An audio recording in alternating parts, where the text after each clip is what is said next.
Go, Sal. Okay. Hello, YouTubers, TADHackers. Welcome. We are live from Brisbane.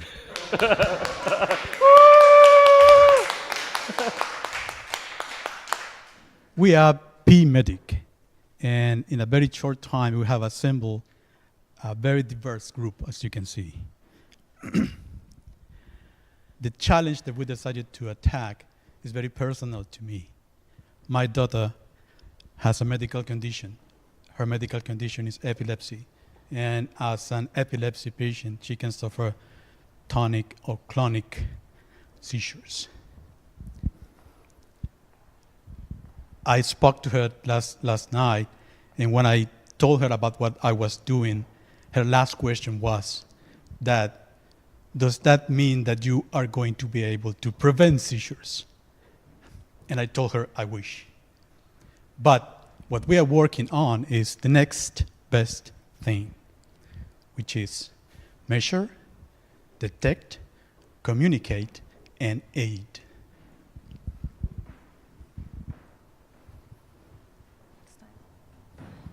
On the left-hand side, there's existing technology already. That's which mostly focus on the healthy habits, and there's not many technology which is focused on healthcare. And today, over the hackathon, we are just cooperating with the telecom communication, and we're gonna do the PMedic. So our journey has been quite long. We had tried all different telecom communication applications, and which is most applicable to us is the Epiphonic and Telstra applications. So this is our solution architect.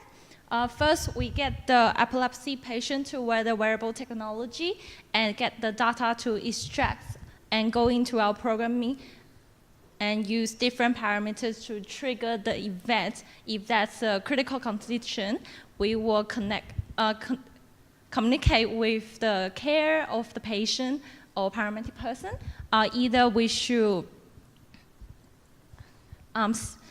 if they should add them in, send out the location, if they to assist the patient in real time.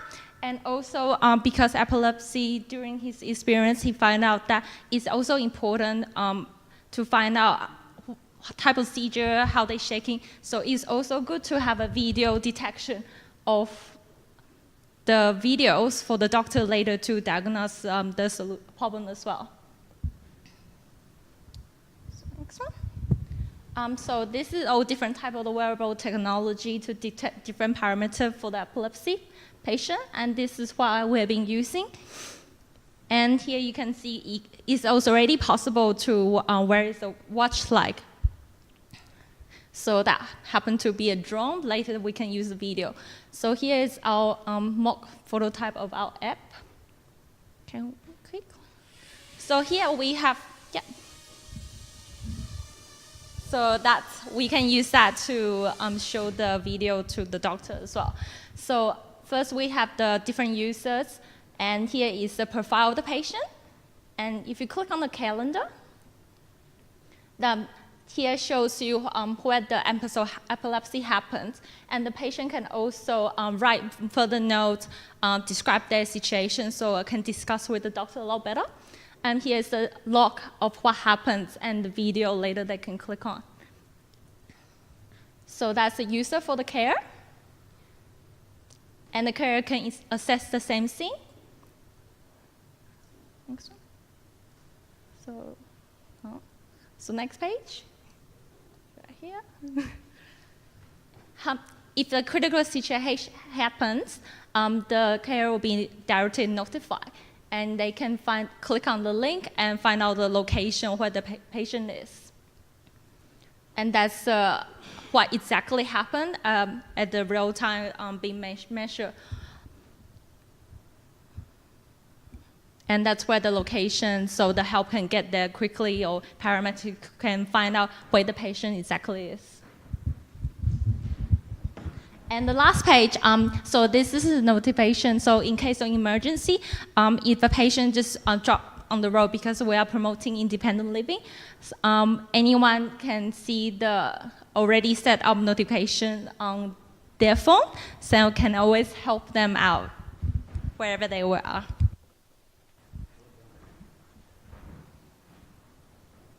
Right. So to make this happen, API to actually receive and send messaging. So based on what Evan said, so the epileptic patient who has the wearable technology, the wearable technology will send real-time data to our app, and based on our app, where our app will then process the information and see whether the real-time data exceeds a certain threshold and whether the patient is going to suffer epileptic seizure based on that.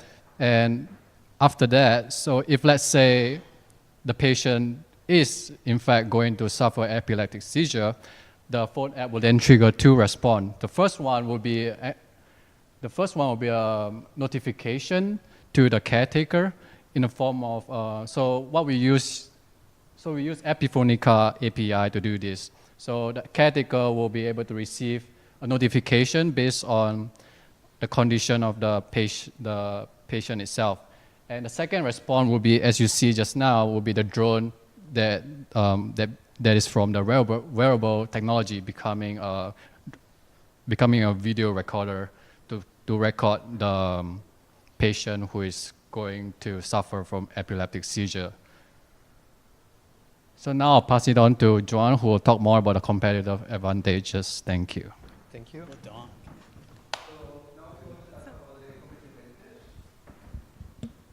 There we go. So the first thing is using the wearable technologies, we're able to measure what is happening with the person, visual signals. We had 30-second alarm. We found 2 research papers that people before having an episode, the nervous cells start changing and the heart rate starts changing as well. So you have 30 seconds to know before episode is going to happen. So using this knowledge and the application, we can know before episode is going to happen. So we can send the alarms or the people to support the person before it's going to risk their life. We got video support.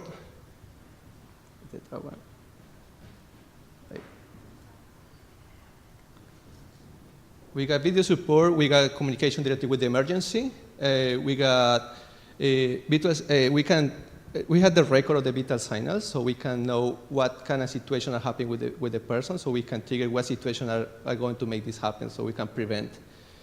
We had the market size. We see 250,000 people in Australia have this condition. Europe and America is 80 million, and Asia is 44 million. So it's a lot of people with this condition.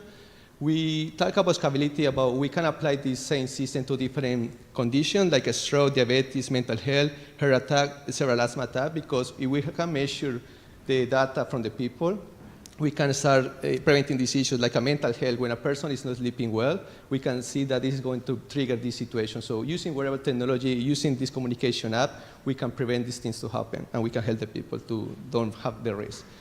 Who's going to, the business model, who's going to pay for this? We found different organizations at the moment that are working with that. Epilepsy Action Australia, Australia government, Queensland. In the US, we got Epilepsy Foundation. US, they have very big network as well. So this organization try to support people with different technologies to make their life better. So this is our team. We've been working 2 days. We had different skills, different developer, business, social enterprises. So we had different skills. We came out, we find the best impact for the technology, integrating communication and wearable technologies.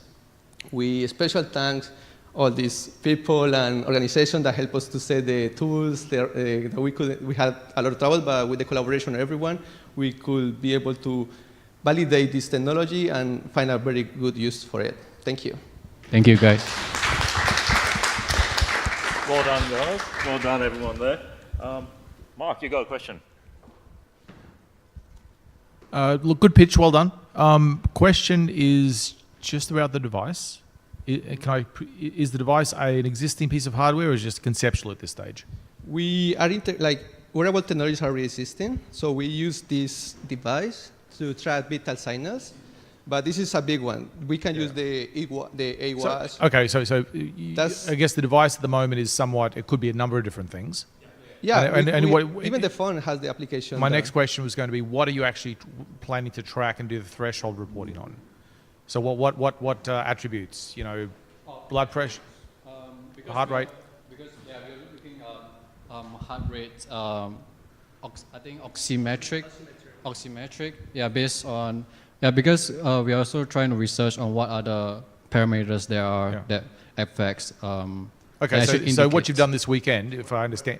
Wearables work well when they try to measure clonic seizures, the ones that you take. Right. But tonic seizures are harder to take because you believe them. Right. So there is one section of the epilepsy that we want to attack, which is clonic seizures. Okay, look, I am reaching a point in this. I mean, one of the things that is kind of interesting in this space isn't necessarily monitoring. I'm not an epilepsy expert, so just forget epilepsy. But one of the things that's kind of interesting in this space is to do monitoring of not so much absolute values when a threshold is reached, but when the delta between two numbers over a shorter period of time. And it sounds as if if you're just sending data to a smartphone, which is then talking to the Apophonica platform somehow, or the API somehow, it sounds as if you could actually do a lot of different types of, I don't want to say not so much the emergency management, but certainly the user management. And I think that's interesting, an interesting area to keep on looking at.